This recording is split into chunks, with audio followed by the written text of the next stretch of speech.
daqui que está comigo, vocês, boa tarde. Espero que vocês estejam bem. Vamos aí para mais uma semana de curso. Ei, e aí, vocês estão bem? Tranquilos aí? Descansados? Na cama?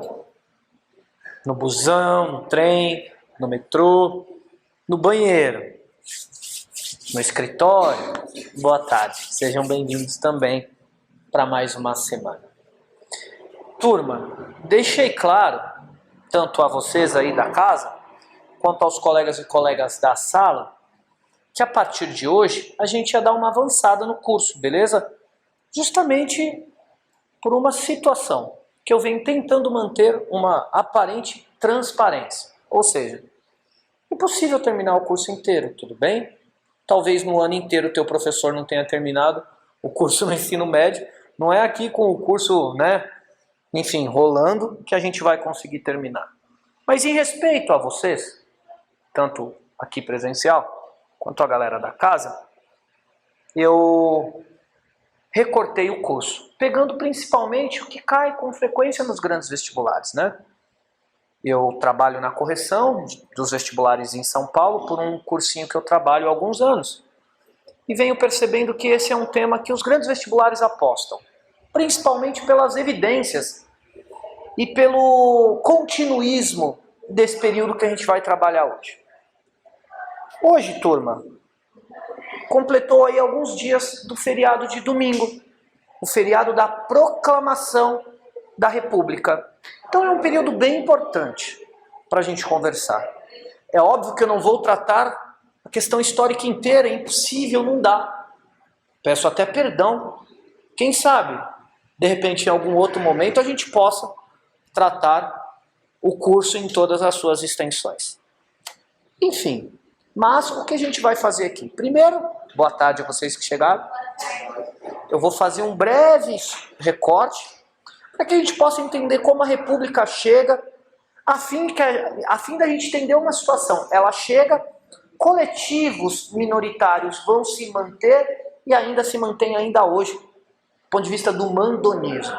Vou indicar um livro. Isso para quando vocês quiserem ler, comprar, ou procurar essa mesma pessoa nas suas redes sociais.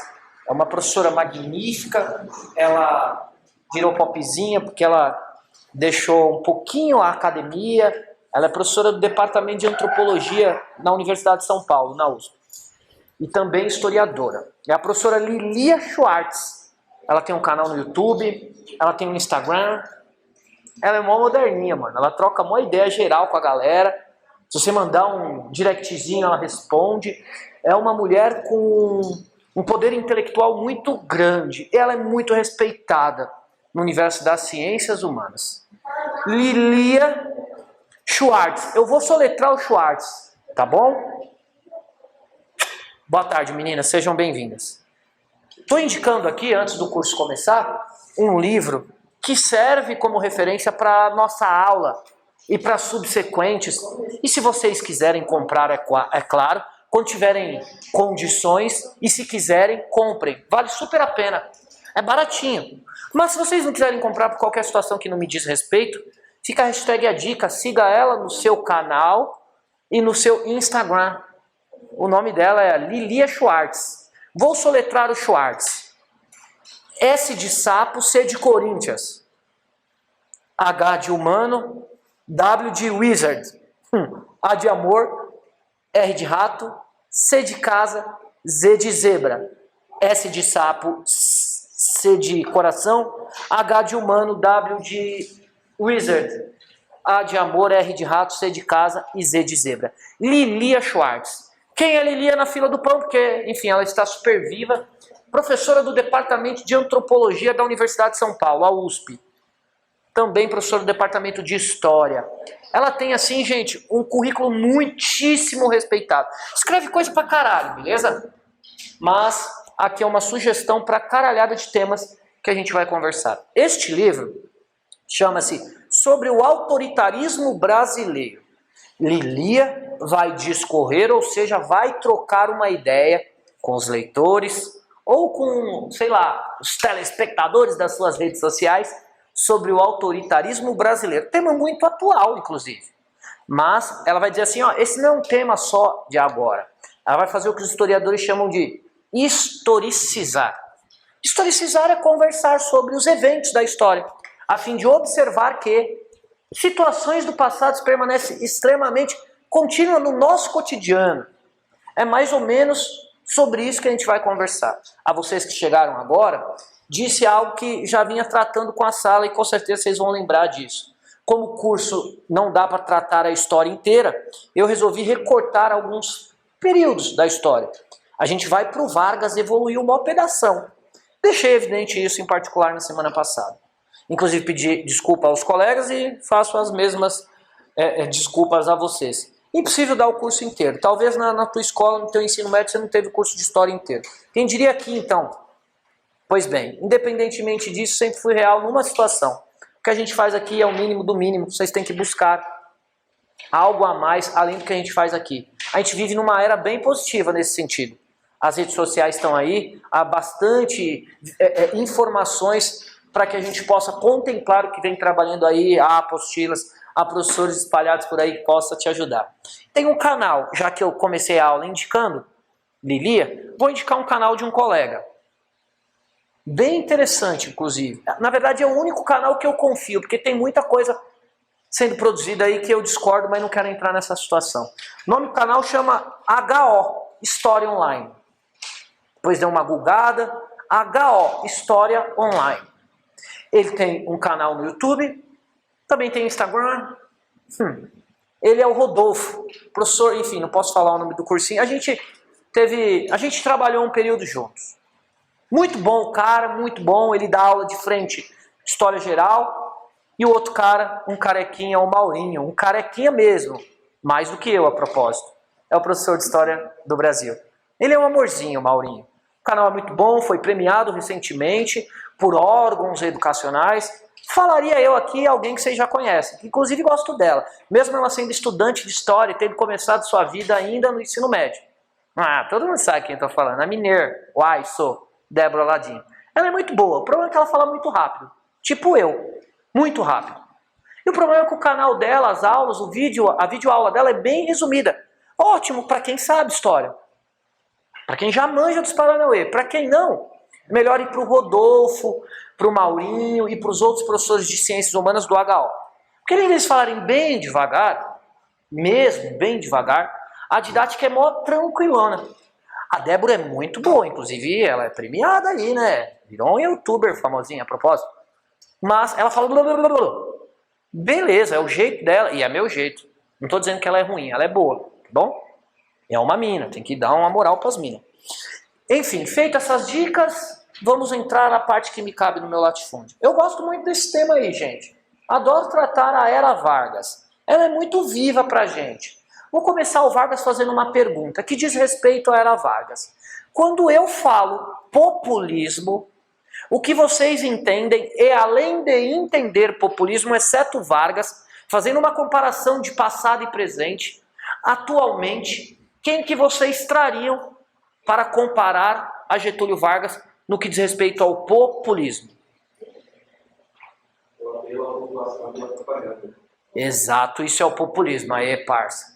Pegando o Vargas, que já não está mais vivo, não está entre nós, mas ele é foda, saiu da vida para entrar na história, se suicidou em 24 de agosto de 1954, nas primeiras horas da manhã desse dia. Tirando o Vargas, quem que a gente pode olhar hoje na política brasileira e dizer, olha, é populista? Propaganda 2 anos já. Quem? Sim, principalmente pelas políticas recentes, né, por conta da Covid, essas políticas em particular para o Nordeste, mas ele é um fenômeno novo, um fenômeno super conhecido da política brasileira, tirando ele. Exato. O Lula, turma. Há alguns anos atrás, a gente está em 17, a Universidade Estadual de Campinas, a Unicamp, ela colocou uma questão na sua prova de segunda fase, uma prova discursiva. Pediu para os candidatos e as candidatas analisarem o seguinte fenômeno. Estava mais ou menos assim, inclusive, na prova da Unicamp. Analise os respectivos fenômenos lulismo e varguismo. Ora, turma, entre muitas coisas que a gente vai conversar, é farinha do mesmo saco. Ambos usam da propaganda, usam de políticas sociais, têm um apelo muito grande com as massas, com a classe trabalhadora, com a população mais vulnerável, os pobres, ausente de políticas públicas, e passam, em face das políticas públicas, ganhar da população mais vulnerável, os pobres, uma aceitação majoritária. O Vargas a gente vai ver, ele fez isso. E aí vocês sozinhos vão perceber que o fenômeno do populismo que nasce com Vargas não caiu com Vargas. Pelo contrário, se sustentou nos 2 mandatos do Lula, no 1,5 da Dilma e recentemente, por conta da pandemia, o presidente em exercício se apoiou em políticas públicas para a população, em particular nordestina. Se isso está certo ou errado, isso é uma outra discussão. Eu não vou entrar nela aqui, beleza? Até porque ela não vai ser expressada, utilizada pelos vestibulares. Isso é uma outra situação. Mas vejamos com Getúlio Vargas se isso está correto ou não. Cabe a vocês interpretarem essas nuances. Mas antes de entrar no Vargas, que é o cara da aula, o título da aula, Getúlio Vargas, vamos perceber um pouquinho sobre a formação da República Brasileira. A ideia aqui é que a gente possa ter, de forma bem tranquila mesmo, algumas razões para observar uma tal cronologia que eu vou adotar aqui e estou fazendo isso. A cronologia dos motivos que justificam o final do Império, ou seja, Pedro II, as forças que contribuíram para o declínio do Império, serão, turma, as mesmas forças que formarão essa república dos militares, da espada, república dos militares. Quando essa república declina, por vários motivos que a gente não vai tratar, eu só vou destrinchar o mínimo, vai entrar a chamada do café com leite, das oligarquias, que aparece em 1894 com um cara de Itu, conhecido como Prudente de Moraes, e termina com o nome de estação, Júlio Prestes. Acho que todo mundo já deve ter descido na estação Júlio Prestes. Então, Júlio Prestes e o antecessor dele, nome de rodovia também, Washington Luiz. Vargas, em um coletivo, parte dele esteve à frente aqui, exceto esse movimento, derrubaram a oligarquia. A gente não vai ver os motivos, mas eu vou pincelar já já. E entra Getúlio Vargas. Por que eu não coloquei República de Vargas? Porque Vargas é um cara diferente por muitas coisas. Vargas abre a sua primeira etapa, que é dividida em 3 partes. Então ele abre o governo provisório em 1930, pela tal Revolução ou golpe de 30, a gente vai ver isso já já, e começa o provisório. Olha, provisório de 4 anos, professor? O que esse cara fez para provisoriamente ficar 4 anos na presidência do Brasil? A gente vai ver isso sim a gente vai ver. Vamos observar a face constitucional. Quando falo de constitucional, me refiro a uma constituição que será criada por ele, justamente para que ele possa concorrer às eleições, valorizando, portanto, a Constituição que foi criada no governo dele. E até 37. Em 37, ele vai dar um golpe de Estado, por várias coisas que a gente vai justificar, para criar a ditadura do Estado Novo. Aí que tá, turma. Às vezes os vestibulares perguntam para os candidatos e para as candidatas. Diferencia a ditadura política de Getúlio Vargas para a ditadura civil-militar de 64 a 85. Às vezes os vestibulares perguntam isso tudo. A diferença é que em 37 o Vargas se colocou como um ditador, mas ele é um cara que vem do público geral, ele era um cara que vem de um partido político, era um civil, ocupando a cadeira presidencial aqui pelo voto direto da população, do colegiado, da sociedade brasileira. Mas do ponto de vista político, em 37, ele vai fazer a mesma coisa que os militares fizeram, dia 1º de abril, dia da mentira, em 1964. E o que eles fizeram igual? Ora, fecharam o Congresso Nacional, tiraram a força dos 3 poderes, criou um Estado interventor, colocou os militares na rua. A diferença daqui para cá é que aqui houve vários atos institucionais que um dia você estudou como o AI-1, o AI-2, o AI-3, o AI-4 e o AI-5. Ato institucional. O mais extremo, o ato institucional número 5, do dia 13 de dezembro de 1968. Espero eu que a gente fale sobre essa aula. Um dia, se tudo der certo. Enfim, a diferença é que Vargas se apropriou também do Estado, mas ele era um civil. Ele declina em 45. De 64 a meados de 69, vai governar um cara, e no Brasil assassino tem nome de rodovia, Humberto de Alencar Castelo Branco. Todo mundo já deve ter passado de carro nessa rodovia, que inclusive ela está pertinho da gente, ali perto da Cacau Show é o nome da rodovia, beleza? Que começa a ser construída não obstante o seu mandato. E aí tem vários, terminando com 2. O Ernesto Geisel e o último João Batista Figueiredo em 85. E aí termina esse período, mas vamos voltar para cá. Então Vargas aqui vai dar uma ditadura, um golpe de Estado, e a gente vai conversar sobre isso. Ele cai depois da Segunda Guerra, porque os ditadores caíram. Mussolini caiu em 45, Adolf Hitler cai em 45, Vargas declina. Declina pelo golpe de Estado, dado pelo militar, que esteve aqui apoiando o golpe da sua ascensão. É bizarro essa situação política brasileira, e a gente vai entender o quanto os militares no passado tinham força e o quanto ainda eles têm. E aí cada um faz a sua interpretação da forma que quer, não cabe eu ficar aqui politizando a situação ou não é esse o pretexto. Entra Dutra. Dutra, a rodovia, presidente Dutra. Sim, Eurico Gaspar Dutra, militar, eleito pelo colegiado e pela força da Constituição, também criada por ele em 46. Ficou até 50, ó quem volta. Ele mesmo, o Vargas. Volta em 51, termina em 54 se suicidando. A gente vai falar sobre isso. Hoje não, mas na semana que vem certamente. Caio Vargas, entra o vice dele. Um aninho só a transição. Café, filho. Adoeceu, assumiu o presidente do Congresso chamado Carlos Luz, mas isso é uma outra treta. Vai entrar o Juscelino Kubitschek, herdeiro do populismo do Vargas, porque o JK todo mundo já deve ter ouvido falar nele, é o cara que construiu Brasília, por exemplo. É o cara que vai trazer várias indústrias automobilísticas para o estado de São Paulo. É um cara relativamente para a economia e para as políticas públicas, na teoria, importante. Cai JK nos anos 60, cai não de golpe, mas acabou a presidência dele, o mandato dele. Vai entrar o mitológico Varre Vassourinha, Jânio Quadros. Ficou um ano só. Tentou dar um golpe de Estado, renunciou. Assumiu o vice, João Goulart. E aí, Guerra Fria, já está a Guerra Fria acontecendo desde meados dos anos 40, 45, mas aqui a Guerra Fria está extrema, já aconteceu a Revolução Cubana, já está acontecendo muita treta, os americanos não gostavam do Goulart.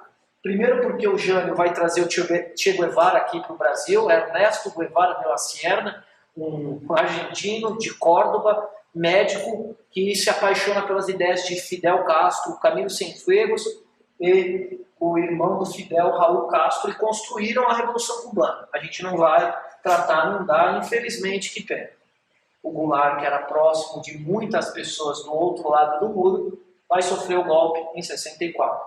Vamos viver 21 anos de desgraça, de desaparecimento, de tortura, de mortes, institucionalizada a pena de morte, institucionalizada a tortura. Tortura, sim, várias pessoas, inclusive a minha mãe, aos 14 anos de idade. Tortura, beleza? Ditadura existiu. Isso não é brincadeira, isso é sério. E não era só rico que morria, que era torturado, os pobres também, beleza? 14 anos. Choques, empates que vocês nem imaginam. Isso é sério. Isso aconteceu no Brasil. É muito viva essa memória ainda hoje. E aí declina. Fraquejou. Deu uma fraquejada a ditadura em 85. Nova República. Tancredo Neves, avô do cheirador. Morreu, assumiu Sarney. Do Sarney assume Collor. Do Collor Itamar. Do Itamar a Fernando Henrique. Tudo aqui na Nova República. 2 mandatos do FHC, 2 mandatos do Lula, 1 mandato e meio da Dilma, atual mandato do Messias, até os dias de hoje. Então vamos pensar que depois de 21 anos de barbárie, a nossa democracia, na teoria, é muito jovem. Mas isso não quer dizer que o fato dela ser jovem, ela é propícia para a barbárie, mais ou menos. Cabe a nós, como fizeram vocês se votaram no domingo. O voto é livre, ele constrói a democracia e constrói a sociedade que a gente pertence. A gente escolhe os representantes pelas nossas vontades ou pela nossa ausência de participação. Dizer, em pleno século XXI, que você não gosta de política, é dizer que você não gosta de você, não valoriza você e não valoriza o seu coletivo. Beleza? Então depois não se assusta com dados. O Brasil é um dos países que as mulheres mais morrem no planeta. É um dos países que mais mata negros no planeta. É um país que a comunidade LGBTQI morre mais no planeta. É um dos países que matam mais pessoas por opções religiosas. Então depois não reclama dessa barbárie. Quer goste ou não, doa ou não, a gente é fruto dessa barbárie. Porque a gente tem a cada 4 anos uma forma de alterar isso. Portanto, a gente precisa entender o poder do nosso voto. Está aí o livro da Lilia, está aí parte do que a gente vai conversar. Não inteiramente da forma. Mas vamos lá, trilhar alguns caminhos antes de entrar no Vargas. O Império II do Dom Pedro, ou seja, o Império do Dom Pedro, ele vai cair no que aconteceu recentemente, no feriado, 15 de novembro de 1889.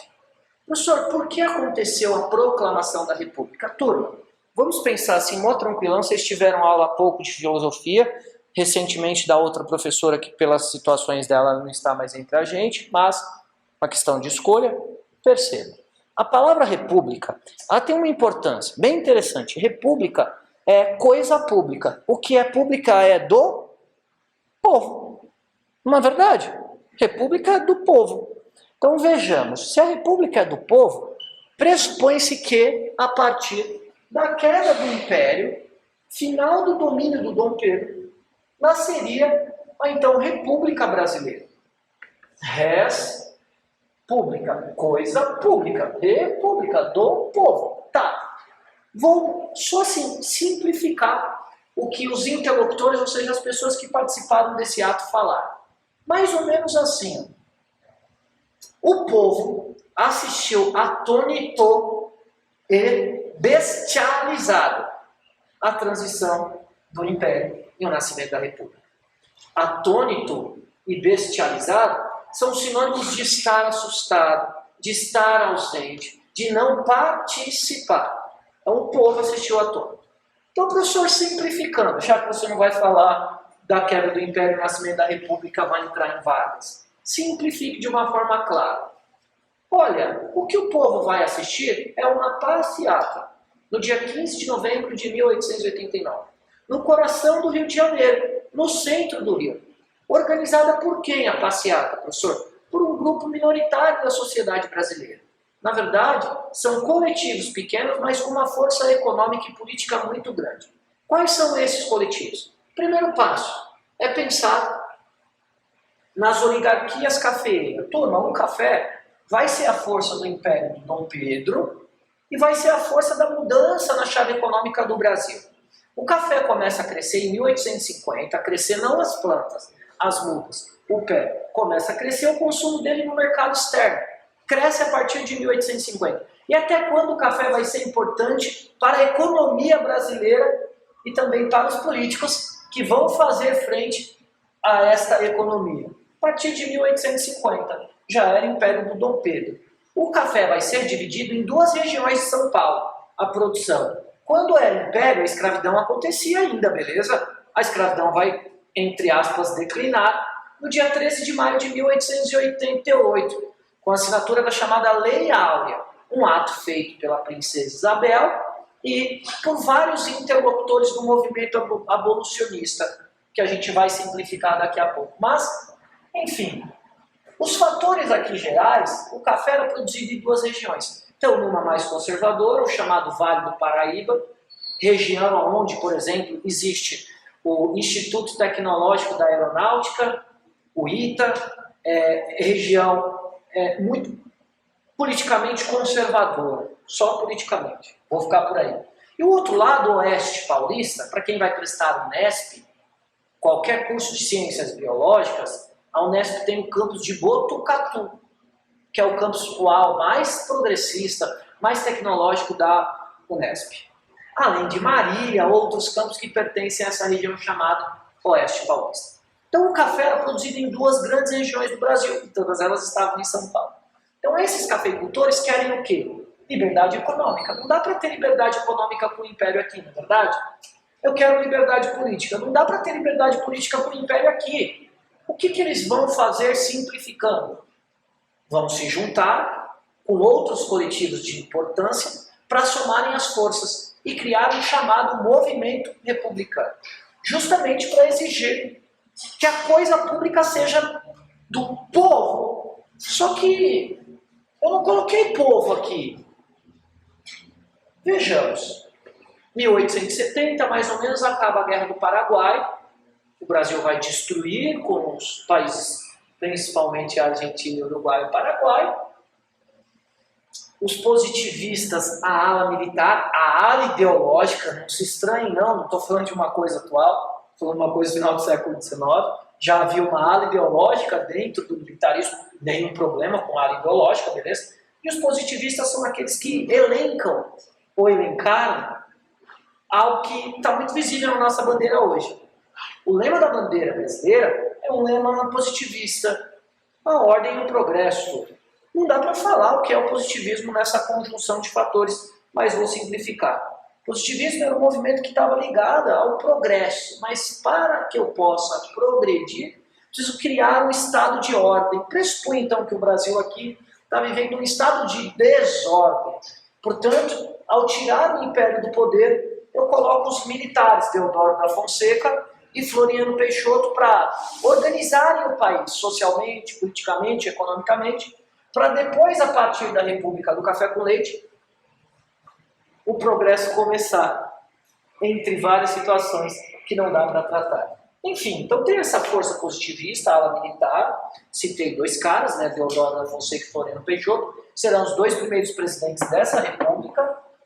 O movimento abolicionista, a partir de 1870, os negros que sobreviveram da Guerra do Paraguai vão exigir a sua alforria. E não obstante, a partir de 1870, massifica no Brasil os movimentos abolicionistas, que começam com a Lei Eusébio de Queiroz, em 1850, se massifica com a Lei do Ventre Livre e se massifica com o sexagenário, até chegar em 3 de maio de 88, a Lei Áurea, que nunca inseriu o negro e a negra na sociedade. Além desses dois grupos, que são grupos, as oligarquias cafeeiras, aquelas divididas no Vale do Paraíba e no Oeste Paulista. Essas oligarquias divergem, politicamente falando. Em que situação? O Vale do Paraíba é a parte mais radical, até citei o ITA, como uma referência conservadora. Justamente porque ali está um campo muito importante, tecnológico, progressista, da produção bélica e da produção de conhecimento, né? Engenharia naval do ITA é uma das melhores do Brasil e talvez do mundo. Eu não tenho capacidade para falar sobre isso, porque não é minha área, mas é uma área bem importante. As oligarquias cafeeiras se dividiam ainda no século XIX. Uma ala era mais radical, discordava da abolição, justamente porque negro é mercadoria e é caro pra cacete. Então o Vale do Paraíba comprava muito caro os negros. E agora que a abolição chegou, esses caras do Vale do Paraíba vão exigir do Império de Dom Pedro um ressarcimento. O Dom Pedro vai cagar, politicamente suas forças já estão derrubadas, mas temos aí dois motivos, uma ala mais radical e uma ala mais flexível, ou seja, a ala mais flexível é a ala que traz os imigrantes para o Brasil a partir do século XIX, que vai substituir paulatinamente o trabalho escravo e inserir a mão de obra livre, assalariada dos imigrantes. Então a gente tem 4 forças, a grosso modo, ganhando espaço ainda no final de 1889. E volto e concluo para aquela fala. Olha, o povo assistiu atônito e bestializado a transição do Império e o nascimento da República.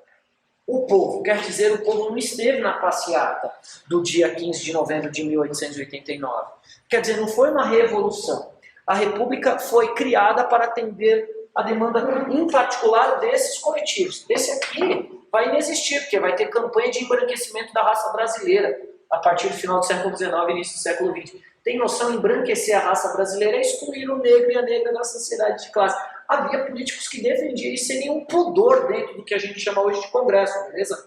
É só pegar um pouco a discografia do Racionais, que inclusive a Unicamp adotou, é o 2º ano, né, da discografia do Racionais, Sobrevivendo no Inferno, para perceber que ali é um retrato de ausência de políticas públicas e de 4 pretos que sobreviveram 27 anos contrariando a estatística. É um retrato social das desigualdades relativas a uma determinada classe social que sofre ausência de políticas públicas. Então ali está um retrato de ausência de políticas públicas na discografia do Brau, do início, meados dos anos 90. Enfim, tirando esse grupo, esses aqui vão ganhar força e criar a Primeira República. Teodoro da Fonseca e Floriano Peixoto, até 1894, depois nasce a República do Café com Leite. Turma, o Brasil nasce republicanamente falando, com um golpe de Estado feito por militares para governarem uma república para uma minoria. Olha quantas vezes essa história vai se voltar. 3 golpes feitos para atender uma minoria. A história do Brasil é algo que não acontece por acaso. Ela é um reflexo de momentos passados que continuam presentes, muito forte. Por isso é da hora estudar a história. Voltando. Então rolou essa caminhada, essa república nasce com um golpe, porque aqui é um golpe. Militares assumem para controlar a ordem e trazer o progresso. Nasce a partir de 1894, no dia que vocês forem a Itu, uma cidade bem interessante perto da gente, por exemplo. Tem o Museu Republicano, que é onde acontece conversa desses coletivos no que é o Museu Republicano. É gratuito a visitação. Tem aquela praça legal, aquele picolé gigante, a cachaça da cidade que é legal. Enfim, aí o Museu Republicano tem a igreja no centro, aquele orelhão gigante, do seu lado esquerdo tem uma ruinha bucólica e o Museu Republicano. Lá era a casa de maçons, de republicanos, de uma elite que organiza o nascimento da República Brasileira. Lá vocês vão visualizar o quadro do dia 15 de novembro de 1889, vão ver o quadro da criação da primeira Constituição Brasileira de 1891, lá era a casa de políticos famosos. É ali que nasce a República do Brasil, em Ituba. Mó louco isso, e está aberto, a casa ainda é preservada, é tombada pelo patrimônio histórico e gerida pelo Museu Paulista da Universidade de São Paulo, da USP. É bem legal, é gratuito, está aberto de terça a domingo, das 10 às 18. Pertinho da gente. O dia que vocês estiverem dando um rolezinho pelo interior, vai lá, é bem interessante. Essa república vai deixar claro uma coisa, e, enfim, vou interpretar o que tem de claro nessa república.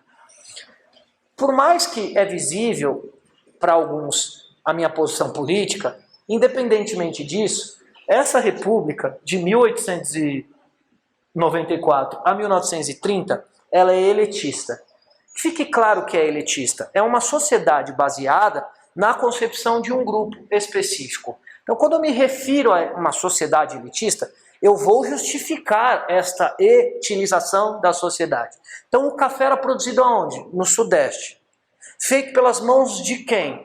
Do ex-indivíduo que era escravo, agora tem um trabalho assalariado paupérrimo, que é precário, é livre, mas sem política pública, trabalhando nas fazendas do Vale do Paraíba e do Oeste Paulista.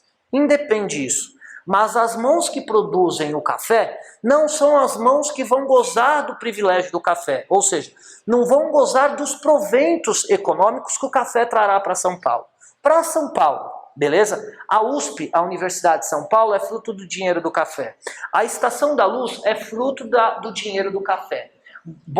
O Largo São Francisco é fruto, curso de Direito, é fruto do dinheiro do café.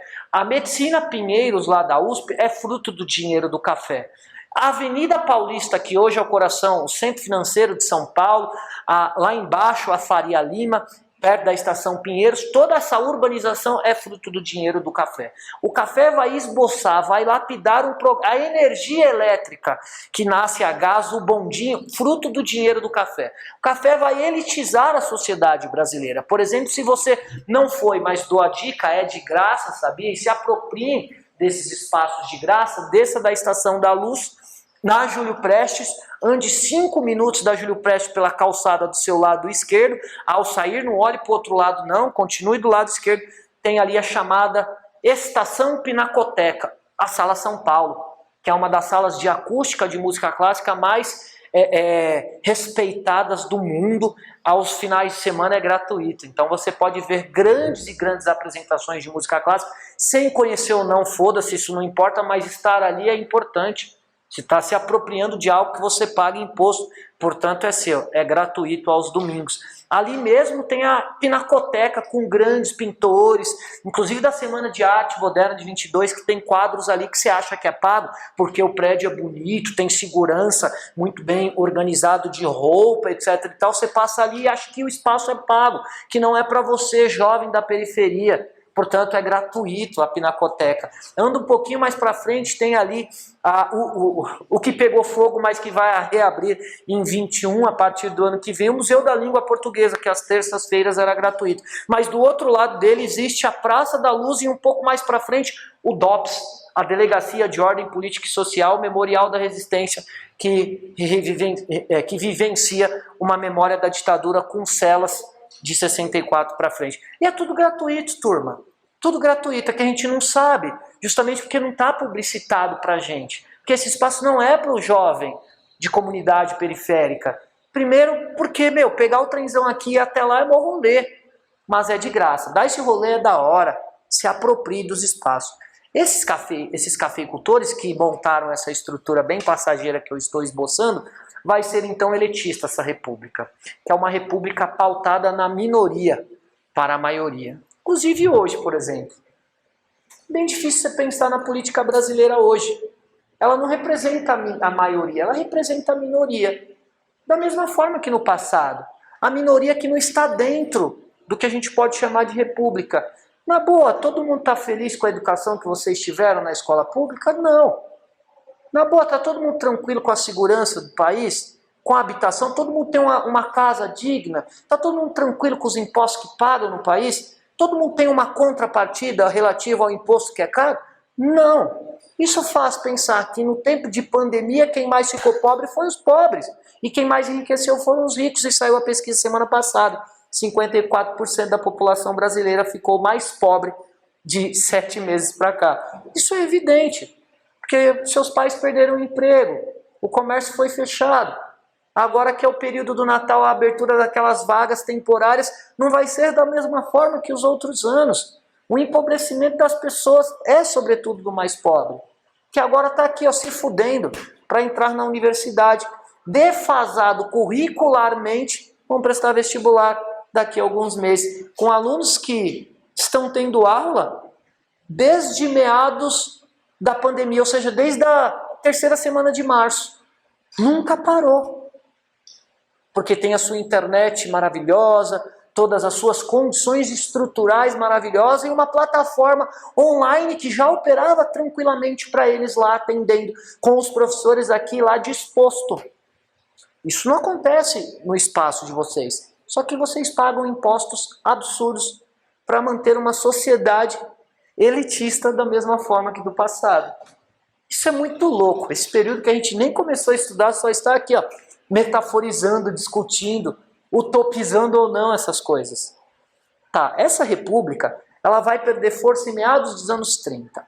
Por quê? Tem muitos fatores, tá? Mas a ascensão de jovens militares, que em meados dos anos 20 desenvolveu um movimento chamado tenentismo.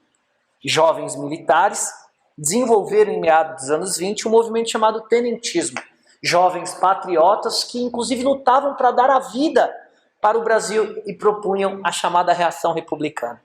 Desses jovens militares, eles vão desenvolver alguns movimentos que talvez vocês já ouviram na escola de vocês. E que não vai dar para eu tratar, porque ainda não cheguei a Vargas, a gente só está pincelando. Tem o chamado do tenentismo, chamado 18 do Forte de Copacabana.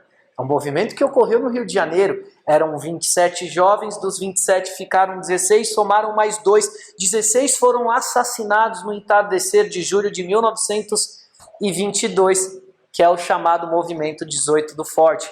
Do 18 do Forte de Copacabana, enraiza no Brasil um movimento de jovens militares lutando pela reação republicana. E o que esses caras queriam lá nos anos 20? Olha, a gente quer um ensino gratuito de qualidade. Porra, e vai dialogar com a camada pobre da sociedade. Legal. Além do que vocês querem mais o que? Derrubar as oligarquias. E propor um chamado livre mercado. Uma reação republicana. Então, o setor da indústria brasileira vai vir. E outros coletivos também começam a apoiar esses caras. Em meados dos anos 20, depois desse 18 do Forte, vai nascer 3 movimentos. A Revolta Gaúcha, ou a Coluna Gaúcha, a Revolta Paulista, ou a Coluna Paulista, e a mais famosa, a Coluna do Cavaleiro da Esperança, Luiz Carlos Prestes, a Coluna Prestes. Então são 3 movimentos de jovens militares que estão propondo reação republicana para derrubar esse movimento. Chega meados dos anos 20, especificamente falando em 1929, quem era governo no Brasil era um paulista, porque essa República do Café com Leite era marcada pela sucessão. Ora era um paulista, ora um mineiro. Ora o mineiro que saía indicava um paulista e assim sucessivamente. Um ou outro vão entrar nessa república fora desse nicho, dessa política de revezamento, mas ela declina pela uma, aspas, teimosia de um paulista. Washington Luiz indica o nome de estação Júlio Prestes, rompe com a oligarquia, Minas, cria a chamada Aliança Liberal, traz Getúlio Vargas, um político bem respeitado no meados dos anos 20 no Sul. Esse bloco forma aí uma aliança com outros grupos do Nordeste e vão disputar as eleições no final dos anos 20. O problema é, essa oligarquia só caiu porque estourou a crise de 1929. A Quinta-feira Negra, de outubro de 1929, varreu a economia do mundo inteiro, quase, incluindo a nossa, porque o nosso café era ofertado na Bolsa de Ação em Nova York, por exemplo. Se os Estados Unidos quebrou, e se o Brasil só tinha um produto, economicamente falando, importante para ser ofertado no mercado externo, se esse produto cai, o efeito dominó na sociedade brasileira vai ser tamanho, turma. E foi, num ano de eleição. Num período de crise econômica, o ano de eleição é propício para pessoas que defendem a retomada de uma agenda mais conservadora, mais republicana, e por aí vai. Este é o período do final dos anos 20 para o início dos anos 30. São Paulo rompe com Minas, indica o nome de estação Júlio Prestes. O nome de estação Júlio Prestes vai vencer a Aliança Liberal de Minas, da Paraíba, da Bahia, de Pernambuco e do Rio Grande do Sul. É a crise de 29, os militares estão preocupados com os rumos sociais e políticos do país.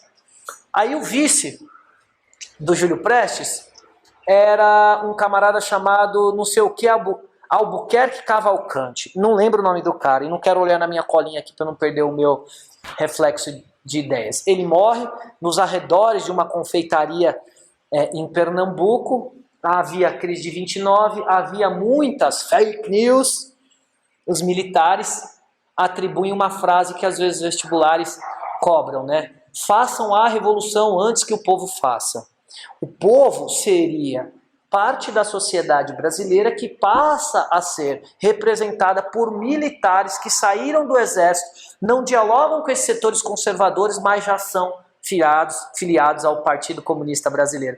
Principalmente porque a Semana de Arte Moderna já rolou em 22, dali já rolou o nascimento do Partido Comunista no Brasil, e já sabia que Olga, todo mundo já ouviu falar em Olga, né? Olga. Tem um filme bem legal, inclusive a gente vai citar Olga, se não for hoje, semana que vem. Olga casou com um cara que citei há pouco, Luiz Carlos Prestes. Olga não era brasileira, era judia, e ela estava grávida de um brasileiro, durante a república que a gente vai tratar hoje, República de Vargas. Nesse período, o grupo de Olga, que é o grupo de Prestes, e o grupo de um grande nome da literatura brasileira, o Graciliano Ramos, e outros nomes, participavam de movimentos sociais no Brasil ligado ao comunismo.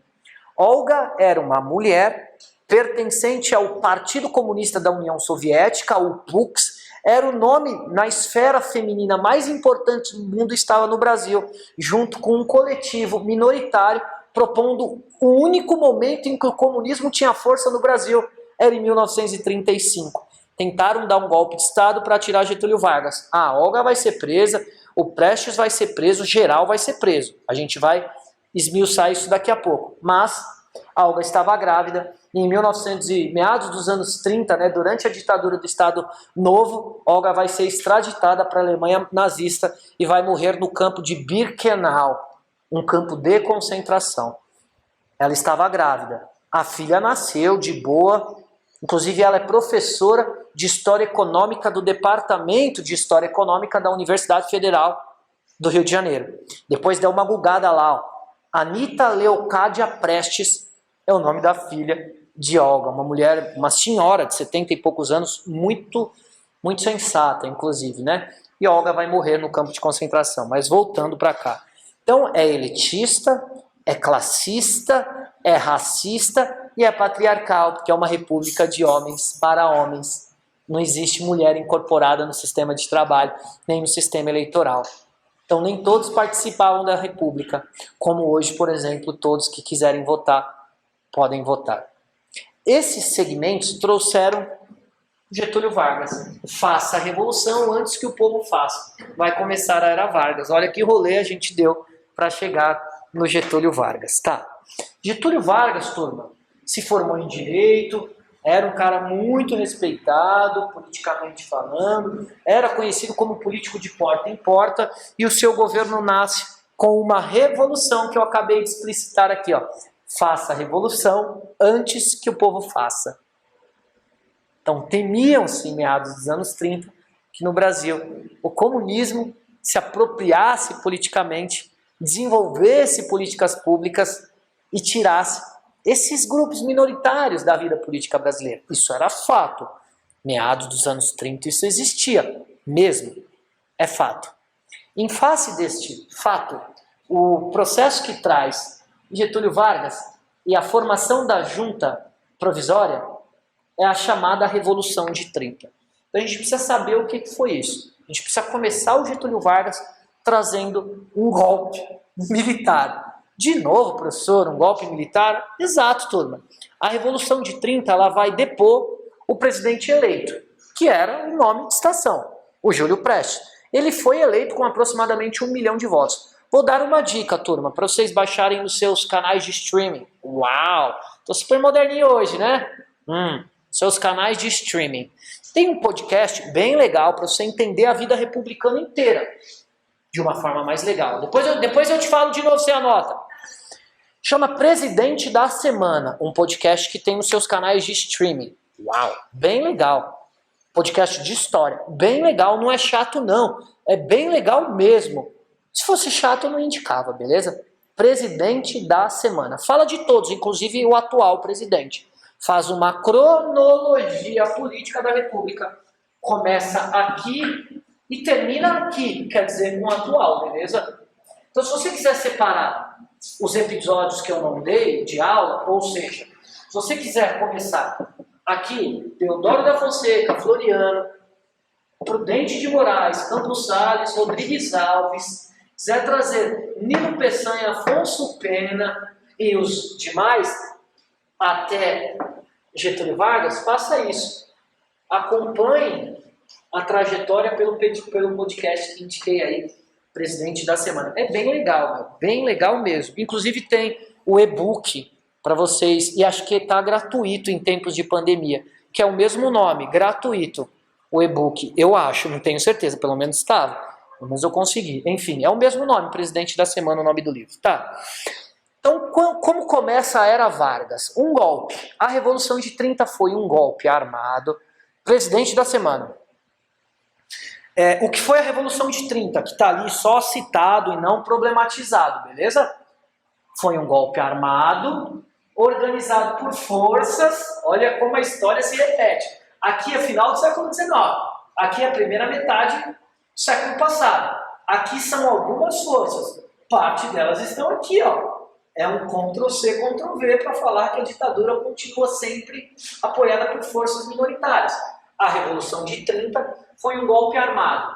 Armado. Organizado por quais estados? Antes de chegar a esses coletivos. Então a Revolução de 30 foi um golpe armado, organizado pelos estados da Paraíba, da Bahia, do Rio Grande do Sul e de Pernambuco.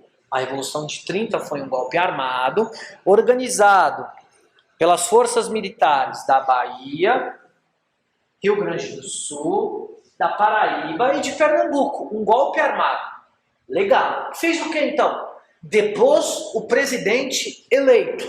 Eleito, porque por mais que havia uma política de revezamento, por mais que havia o curral eleitoral, o coronelismo, o voto de cabresto, a porra toda, foda-se, mas ele foi eleito. Beleza? Ele foi eleito. Então é um golpe armado, organizado por essas forças de estados que citei. Estas forças dos estados que eu citei, depôs o presidente eleito, o Júlio Prestes, nem deixou ele ser empossado, e depôs, junto com o Júlio, o Washington Luiz. Então é um golpe armado. Então quando eu falo golpe armado, quer dizer que militares, ó, estou assim com falácia, né? Militares, esses caras são militares, ocuparam o que hoje a gente chama de Brasília, não havia Brasília, era o Palácio do Catete, sede real do governo federal, ou seja, no Rio de Janeiro. Ocuparam o Rio de Janeiro, Tasso, Fragoso, Isaías, Noronha, Meno, Barreto, formaram a tal junta pacificadora até pacificar o país, para trazer o civil Getúlio Vargas. Está aí um elemento para diferenciar a ditadura militar da ditadura de Getúlio Vargas, que nasce a partir dos anos 30. Então, Vargas participou do golpe organizado por militares e por setores da sociedade civil, ou seja, propriamente dizendo, alguns setores da oligarquia discordaram da oligarquia, camada urbana e burguesia industrial. Apoiaram os militares, depuseram o Júlio e o Washington e colocaram Getúlio Vargas no poder. Assim nasce a chamada Revolução de 30. Então, se cair futuramente no teu vestibular, o que foi a Revolução de 30? Um golpe armado, organizado por alguns estados dissidentes da oligarquia. Geralmente é assim que cai, dissidente é que rompeu com a oligarquia, beleza? Se apareceu o Rio Grande do Sul lá, não titubei não, afirma a questão correta. Então é um golpe armado, organizado por estados dissidentes da oligarquia. E vou sim falar os estados de novo, vai que cai. Pernambuco, Paraíba, Bahia e Rio Grande do Sul. Esses foram os estados: Pernambuco, Bahia, Paraíba e Rio Grande do Sul. Pernambuco, Bahia, Paraíba e Rio Grande do Sul. Esses são chamados de dissidentes da oligarquia. Esses grupos, junto com esses coletivos, apoiaram esses militares para trazer Getúlio Vargas no poder. E, puta turma, isso é foda. Então, professor, Paraíba, Pernambuco, Rio Grande do Sul e Bahia, com esses coletivos minoritários, apoiaram a ditadura ou o golpe? Sim, apoiaram. Em contrapartida do quê? Em face do quê? O que esses caras querem com este apoio? Aí a gente vai falar do político antes do Lula, goste ou não, antes do Lula, o político mais importante da história do Brasil, sem dúvida, principalmente para o seu vestibular. Existia antes do Vargas Ministério do Trabalho? Não. Antes do Vargas, Ministério da Justiça? Não.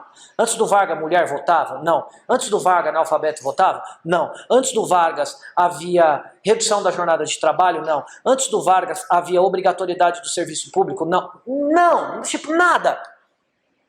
Nada, beleza? Então Vargas, não obstante, é chamado de populista ou pai dos pobres e a mãe dos ricos. De verdade mesmo, é assim que o vestibular conhece. Então vai começar político mais manobreiro da história do Brasil antes do Lula.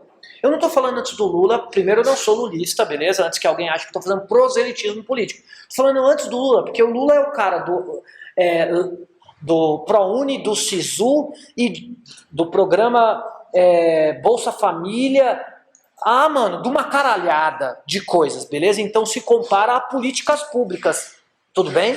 Nesse exercício não estou fazendo proselitismo político.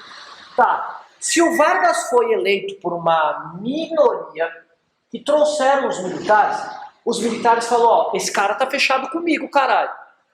Não tô nem aí o que ele vai fazer, mas ele tá fechado comigo. Tanto é que existia uma ala radical dentro dos caras que apoiaram Getúlio Vargas. E essa ala radical está em São Paulo, ou esteve em São Paulo. Tanto que São Paulo, a ala radical, vai decretar a guerra a Getúlio Vargas. Por isso vocês comemoram o feriado do dia 9 de julho de 1932, o momento da Revolução Paulista, do MMDC, que não é da matemática, mas é o Martins Miragaia, Drauzio e Camargo. São Paulo, da Avenida 9 de Julho, da Avenida 23 de Maio, será uma ala contrária à manutenção de Getúlio Vargas, porque Getúlio Vargas flertava com a ala radical. Então os militares radicais falaram, pronto, tá aí, o momento da história, é um golpista, Porque nós militares, eu não estou dizendo dos anos 30, tudo bem, não estou falando de agora. Nós militares acreditamos que o Brasil não estava pronto para a democracia. Por isso a gente apoiou o Vargas. Em particular os militares de São Paulo, de um chamado clube, de uma ala radical conhecida como 3 de outubro.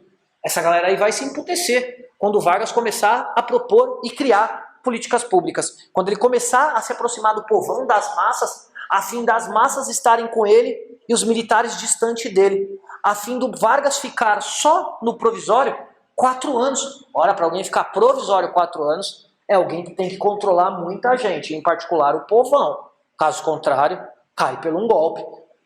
Assim outros caíram. Tá. Nesse período dos anos 30, então, período marcado aí pelo golpe que o Vargas deu, é estabelecido algumas leis e fica evidente algumas forças políticas que se comporá no governo do Vargas. Ou seja, a oligarquia vai perder força, o café com leite vai perder força, os tenentes ligados ao fascismo, pera, professor, quer dizer que tinha fascista no Brasil? Sim, a gente vai ver isso daqui a pouco, se não semana que vem, sem dúvida, mas há militares legalistas que defendem a democracia. Portanto, ainda hoje, a gente tem que tomar muito cuidado com falas genéricas. Militar é tudo igual, defende a ditadura e gosta do Ustra. Não. Beleza? A gente tem que, inclusive, respeitar. É importante. Porque há militares e militares. Beleza? Tem que saber separar, a gente não pode generalizar. Não vai ficar o mais do mesmo. O pré-conceito antecede o conceito. Não posso falar, eu não gosto de você. Mas por que você não gosta de mim? Porque miga me disse que você é um bosta. Mas foi miga que disse, a experiência de miga, não minha. Isso não acontece em relações? Nem sabe quem é na fila do pão. Se miga não gosta, qualquer relação de miga. Mas e eu? Vou hashtag que miga fala? Não. Tem que ter um conceito. Então, pré-conceito antecede o conceito. Nem sei quem é. Então, não posso falar. Todo militar defende a ditadura. Não posso dizer que todo militar defende a ilegalidade. E também não posso dizer que todo militar adora puxar o gatilho em preto, pobre, branco, periférico. Não, porque não é assim. Tá bom? Tem militar que defende a democracia. Sim. Inclusive nesse atual governo. É verdade. É só acompanhar a lei, por aí vai. Beleza? Tem militares decentes. Enfim, como toda outra profissão. Então, legalistas defendiam, portanto, a manutenção de uma organização social no país. Há ditadores dentro desses militares, há ainda dissidentes dessa oligarquia que querem as eleições e a volta ao poder, porque essa oligarquia foi derrotada, o Júlio saiu, o Washington saiu, e eles não estão curtindo esse período provisório. Então, Vargas vai assumir uma grande questão de polarização política no Brasil. Isso é o menor problema do Vargas. A treta maior dele é essa aqui, ó. A questão econômica e a questão social, caralho. Com um país inflacionário pra cacete, ninguém governa. Ninguém governa com um país com a inflação lá em cima, a dívida externa lá em cima e com a ausência de políticas públicas. Com um país igual a esse, que tem quase 15 milhões de pessoas desempregadas, governar aqui deve ser difícil, hein? Por isso eu quero um caldo de cana e um pastel na feira e ficar de boa. Essa fala não foi minha, beleza? Foi uma fala da semana passada, não foi minha. Vocês acompanham, vocês estão ligados. Só quero um pastelzinho de boa de feira e um caldo de cana, caralho. País de marica. Aí é foda, né? Aí é foda. Tá, voltando. Adoro essas cutucadas. Então esse país de marica do passado... Não, né, professor? Aí você tá me ofendendo, caralho. Mas esse país aqui do passado tem uma treta, a crise de 29. E pior, uma falta de política pública. Isso vai surgir, mas antes de surgir temos que falar dessa treta, a econômica. O país está fudido, economicamente falando, pelos abalos da crise. Qual é a caminhada do Vargas? Ah, mano, nós tá falando do Vargas, esse maluco é foda, hein?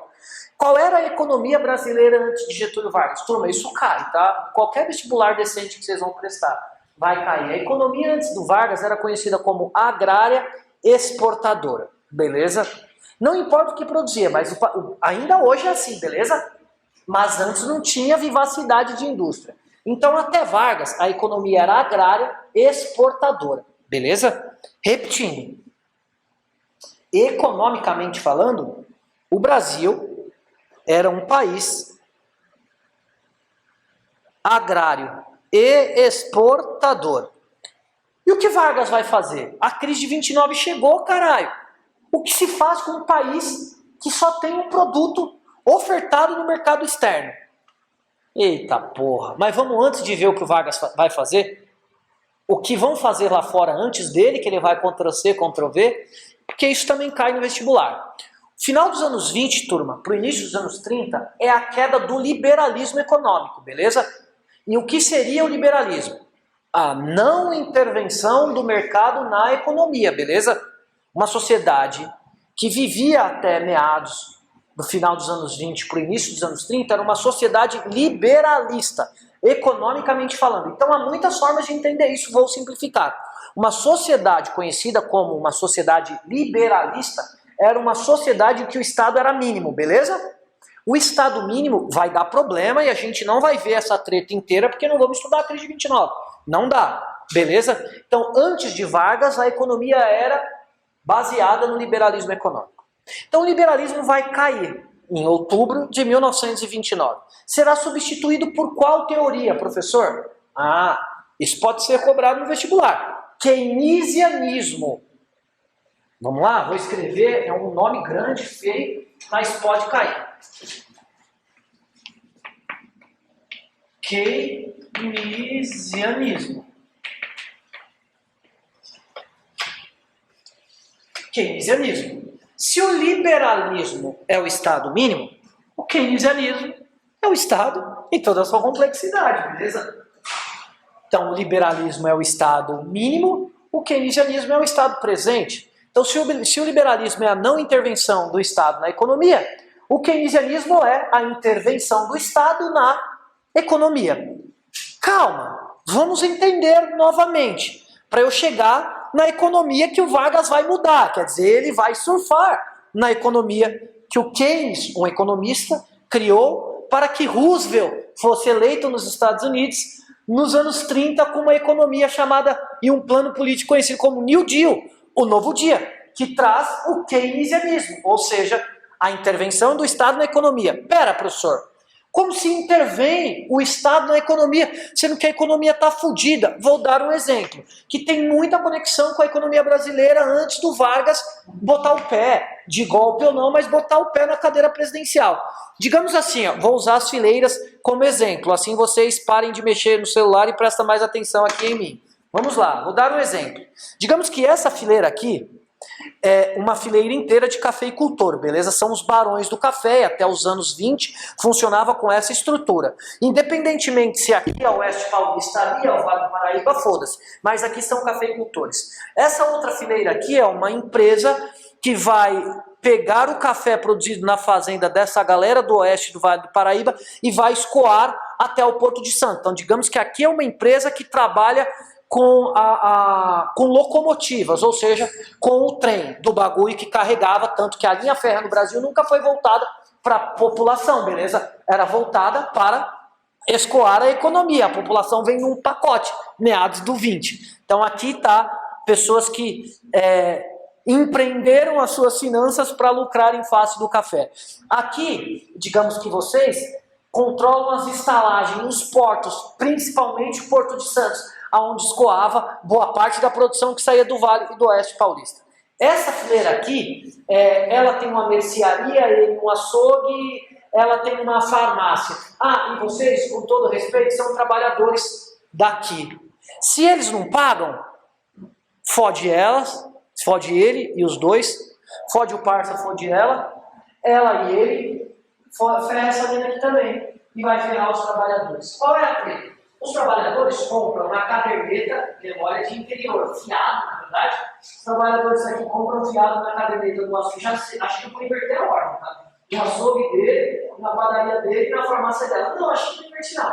Compram com caderneta, esperando o quê? O pagamento que era dividido, como ainda é hoje, há 30 dias se divide o vale e o pagamento. Assim eles pagavam para eles, que pagavam para eles, que pagavam que eles compravam de vocês, e vocês compravam, ou seja, era um ciclo, tá sacando? Que todo ciclo dependia deles aqui, ó, desses cafeicultores. Se o mercado externo não paga os cafeicultores não vão pagar a galera aqui da minha fé, não vai pagar a galera da estalagem, não vai pagar a açougue, padaria e a farmácia, não vai pagar os trabalhadores. Se não paga os trabalhadores, ela não tem como comprar mais produtos, nem ele, nem ela. Vocês fudeu, porque os seus trabalhadores que compram também umas paradas deles aqui fudeu, os de vocês também que compram aqui fudeu, tudo do ponto deles aqui.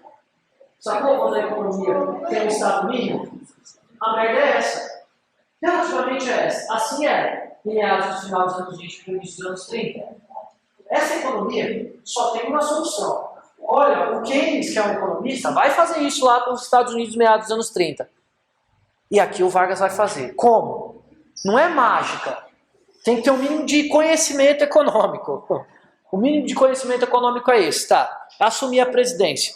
Então existe a chamada Casa da Moeda, conhecido hoje como Banco Central, não é verdade? Então o que eu faço? Imprimo papel moeda, mando a Casa da Moeda imprimir papel moeda. Estão me boicotando. Brincadeira, tá? Imprimo papel moeda e faço o quê? Se a treta está entre os cafeicultores, eu já sei que o responsável desse efeito dominó é essa galera aqui, simplão, na teoria, né? Porque na prática deve ser difícil. Eu emito papel moeda, ou seja, imprimo dinheiro e faço o quê? Ei, vocês três, mais os três. Quanto que valia a saca de café acumulada de vocês? X libras. Que eles ganhavam em libra. Que ainda hoje é a moeda mais importante da economia mundial, na verdade, a moeda britânica. Então eles recebiam em libras, então eu da Casa da Moeda não vou imprimir libra, porque eu estou no Brasil. Na época era ponto de réis, então eu imprimo um ponto de réis numa quantidade excessiva para que pague em cima do valor dela um ponto de réis mais convertido na porra da libra. Independentemente disso, a Casa da Moeda paga essa galera aí. Mas só paga, porque eles podem dar o golpe e continuar essa mesma porra. Mas só que não, né? Ninguém é trouxa para continuar a mesma merda sempre. Qual é o acordo? Olha a galera aí dessa fileira do espelho. É o seguinte, vamos destravar esse valor, vocês estão fudindo grana. Mas vocês fuderam a economia inteira. Outra partida é o seguinte, vamos fazer um acordo. Eu pago em libra, mas vocês vão devolver para a economia parte dos investimentos que eu estou aplicando em vocês. Ou seja, emiti papel moeda, paguei papel moeda. Fiz um acordo. Está assinado, não é caô? Conversinha de boteco, todo mundo bêbado, horas depois esqueceu. Isso é um acordo. Tá lá, escrito o bagulho direitinho. Fizeram um acordo, tá. Eles vão ficar com capitalzinho, mas eles vão pagar a empresa de estalagem. Não, já inverti. Caralho, locomotiva, que vai pagar a estalagem, que vai pagar mercado, açougue, farmácia, que vai pagar os trabalhadores. A intervenção do Estado. Não, é porque é muita informação. Peraí. Mas estão ouvindo. A intervenção do Estado é imprimir papel moeda, distribuir a grana, locomotiva, estalagem, produtos gerais e trabalhador. Paguei eles, eles pagaram eles, que pagaram eles, que pagaram eles, que pagaram eles, o dinheiro circulou neles. E os cafeicultores? Aí é outro plano. Então eu preciso substituir o modelo, que era agrário enviado para o mercado externo, agrário exportador. Vou substituir pelo quê? O que tem de interessante lá fora? Que o mundo inteiro se fudeu, indústria. Mas ele trazer indústria para o Brasil, já que eu imprimi papel moeda, paguei os cafeicultores, que pagou essa galera traíra, que pagou essa galera golpista, que pagou essa galera, esse dinheiro por um período vai ficar rolando aqui. Aí vai, porque eu paguei essa galera. Esse dinheiro vai circular aqui. Bom descanso. Vai circular aqui. E aí, para esse dinheiro não sumir, eu preciso de intervenção no Estado, na economia, para ser keynesianista. Então, o Estado tem que estar presente, não ausente. Como que eu faço isso? Olha, para eu resolver um problema, a grosso modo, econômico, é mó simplão. Políticas públicas. Sabe o que é isso, turma? Sabe o que é políticas públicas? Sim, não, mais ou menos. Políticas públicas vou simplificar. Ou seja, é garantir acesso das pessoas em serviços como educação, saúde, habitação, transporte. Esqueci um. Habitação, saúde, transporte, educação e moradia, caralho. Isso é política pública, mas só. Isso ainda é muito pouco. Esse café, esse dinheiro, essa rodagem de informações está muito pequeno. Como que, para além de políticas públicas, eu quebro os cafeicultores? Aí eu tenho que construir pontes, aí eu tenho que construir rodovias, aí eu tenho que construir agrupamentos que faça o Estado intervir na economia com obras públicas. Isso Keynes fez nos Estados Unidos, isso os Estados Unidos vai fazer, isso o nazismo vai fazer com Hitler, Mussolini fará na Itália, isso está rolando lá fora a partir dos anos 30. O Estado está intervindo na economia. Aí o que o Vargas vai fazer? Vai aproveitar essa onda, substitui o modelo agrário exportador e insere da industrialização voltado para o mercado interno. Voltar para o mercado interno é pegar o cara que produz um produto XYZ aqui e valorizar o produto desse cara. Ó, o Brasil não tem produtores aqui? Tem, caralho. Tem matéria-prima? Tem. Tem condições? Tem, mas falta investir aqui. O problema é que a gente compra muito lá de fora. E também deixa de investir em ciência e tecnologia, né? É claro. Senão não tem sentido. Se não investir em ciência e tecnologia, se não investir na educação, é claro que o produto lá fora sempre vai ser mais forte do que o nosso, principalmente se for chinês, né? O tamanho do país. Logo, para minimizar e não concorrer, porque não dá, eu preciso investir em políticas públicas e na empresa nacional. O Vargas fez isso. Então, o primeiro passo o Vargas fez, Revolução de 30, destruiu a oligarquia. O segundo passo é a economia. Fez essa intervenção, que está aí, e o significado disso é bem isso aqui que ele vai fazer. Ó. Meteu o louco, comprou essa quantidade e queimou a mesma. Queimou aonde, professor? Locomotiva, mano. Nos trens dessa galera aqui que eu exemplifiquei. Meteu o louco, queimou nas locomotivas. A produção cresce, industrial, o liberalismo clássico cai e entra o intervencionismo estatal. A moeda que estava valorizada, ela vai subindo paulatinamente, e aí o Vargas ganha a massa, mano. Aí você tem trabalho, o trabalhador está com um sorrisão, você tem trabalho, o trabalhador está consumindo, você tem trabalho, as pessoas estão consumindo, você tem trabalho, está agradando geralzão. Mas você precisa mudar algumas coisas. Depois disso, vem as medidas chamadas populistas. Isso inexistia no Brasil, turma. Inexistia. O mano lá foi tomar um café ou vazou. Acho que ele vazou porque eu lembro da mochilinha que estava atrás de você e foi embora. Então eu preciso ter uma propaganda forte, preciso ter uma intervenção forte. Olha aqui, ó. Depois de intervir, substituir o modelo econômico, legislação trabalhista. Meados, 1932 é o ano, tá? Proibição das diferenças salariais para o mesmo trabalho. Caralho, isso inexistia. 2/3 dos empregados brasileiros sindicalizados. Caralho, não existia. Regulamentação do trabalho da mulher e da criança. Caralho, isso não existia? Da mulher, da criança, nem fudendo. Não existia. Se preocupar com as minas e com as criancinhas, foda-se. Isso aqui, galera, proteção. Lei de proteção. Galera, parece a Constituição de 88, né? Não está falando de 32. Proteção às grávidas. Redução da jornada de trabalho. DSR, a contribuição sindical. Lei do salário mínimo. Férias. Cara, professor, você está dizendo que é o Vargas que criou? Sim. Férias, salário mínimo. Opa, peraí, professor. Hoje, se eu sou demitido, exceto por justa causa, existe aquele tal seguro-desemprego. Foi o Vargas? Sim, foi o Vargas que criou. Isso aqui é foda, mano. Tudo isso no governo provisório. E aí, depois de fuder os cafeicultores aqui, e fuder os cafeicultores aqui, ó, com a Revolução de 30, e aí, claro que tem que ter oposição. Os paulistas, né, mano? É a oposição do Vargas.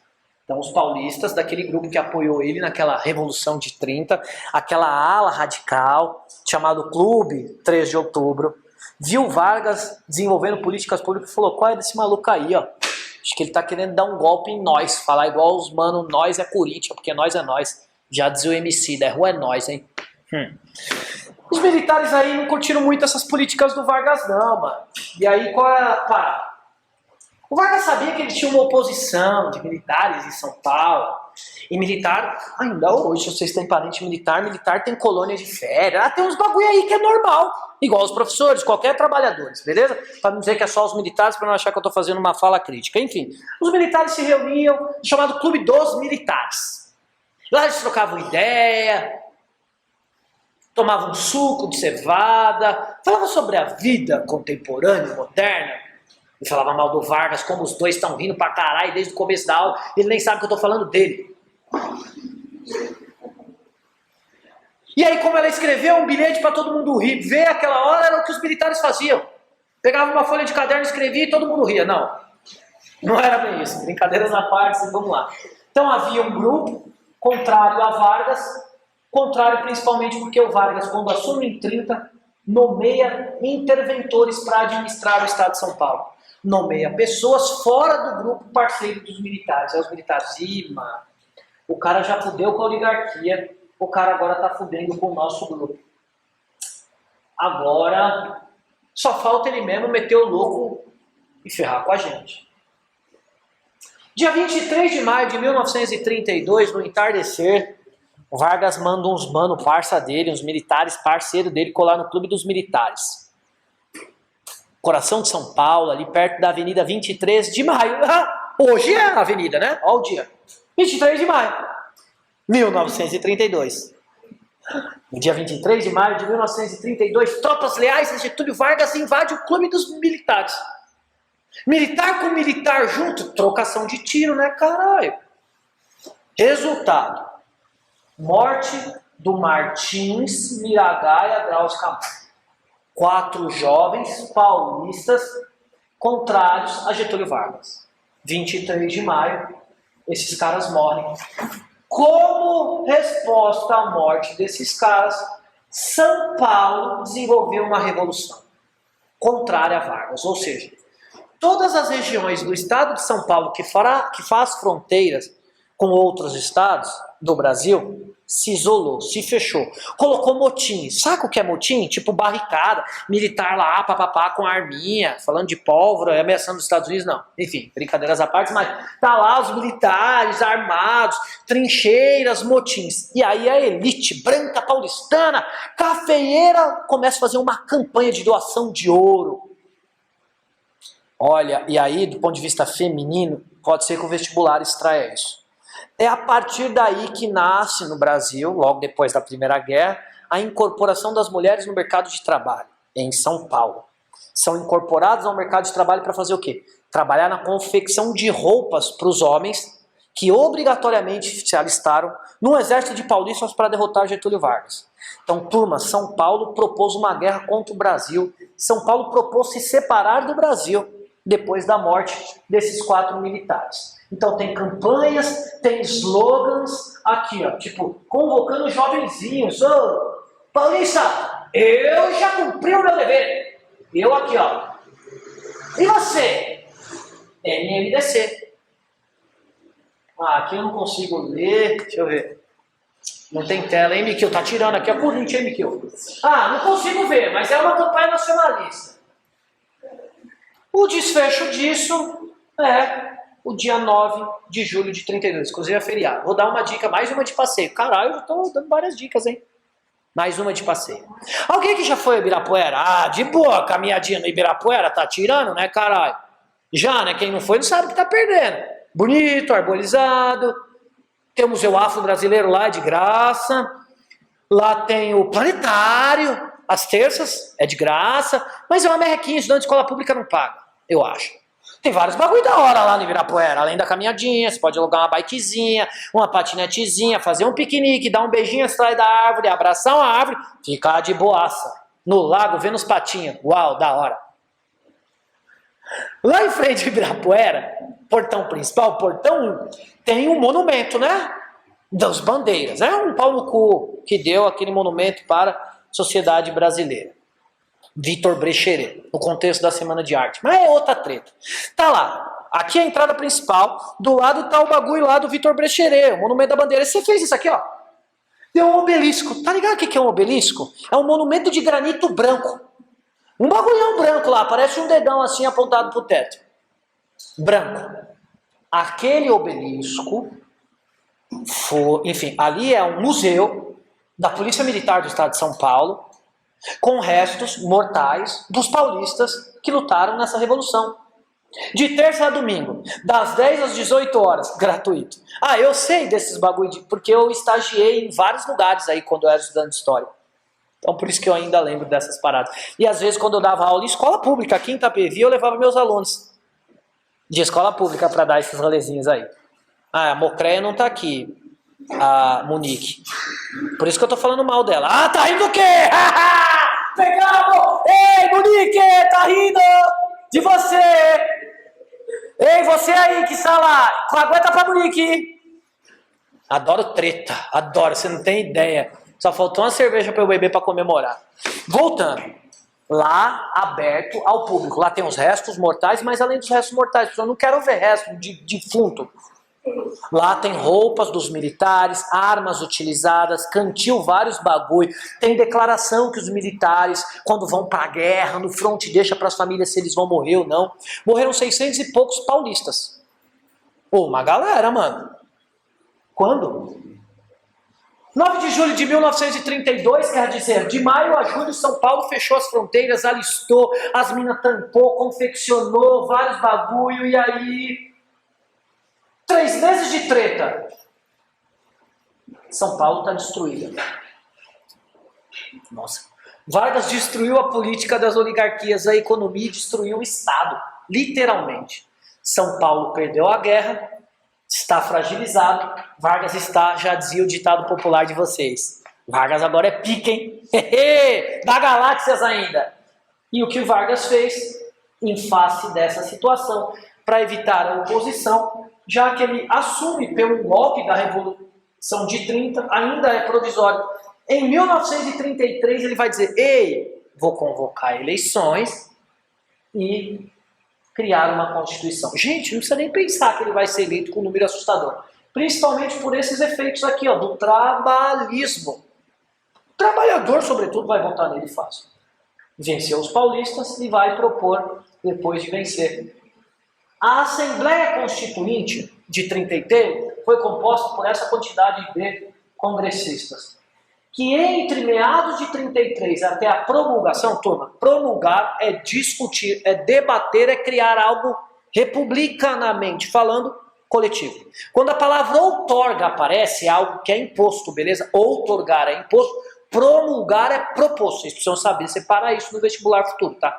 Outorga é imposto, não é democrático, não está conversado, está sendo imposto. Promulgado é debatido, é conversado, inclusive caso oposições, beleza? Por exemplo, a Constituição de 1988, que vai substituir esse período, em outubro de 1988, vários grupos vão conversar e criar a Constituição, em outubro de 88. Então, vários grupos, em 33, um ano depois, promulgam a Constituição. Tem uma Constituição. Se existe uma Constituição, é mó tranquilo pensar que esse período vai declinar.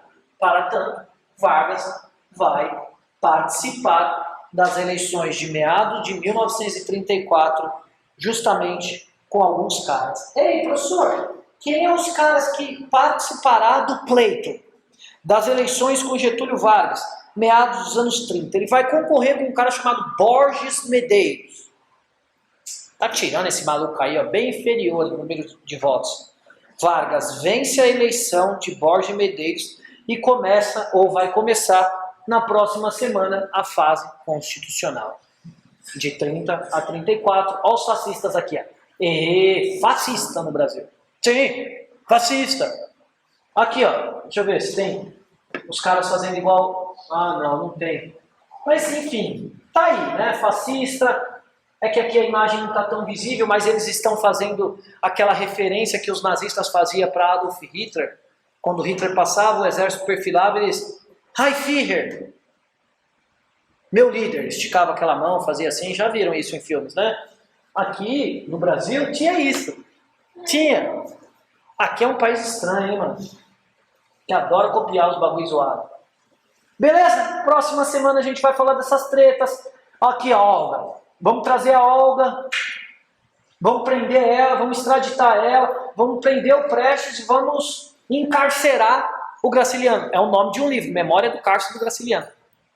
Vamos pegar o cara do sítio do Pica-Pau Amarelo, vamos prender ele também, Monteiro Lobato, vamos torturar, vamos matar e depois vamos fazer isso aqui, ó. Ditadura. Aí fudeu. Pena de morte, tortura, aí, enfim, fudeu. Beleza? A culpa é sua, mano, que tá desviando essa fileira inteira, essa aqui, e na bandeja toda essa outra. Ei, Monique! Aqui, ó. Tem um maluco aqui que tá de vermelho que riu de você. Brincadeira, Monique. Todo mundo riu, mas quando eu fui brincar com você. Gente da casa, valeu, foi bom enquanto durou. Tchau. Sinto saudade.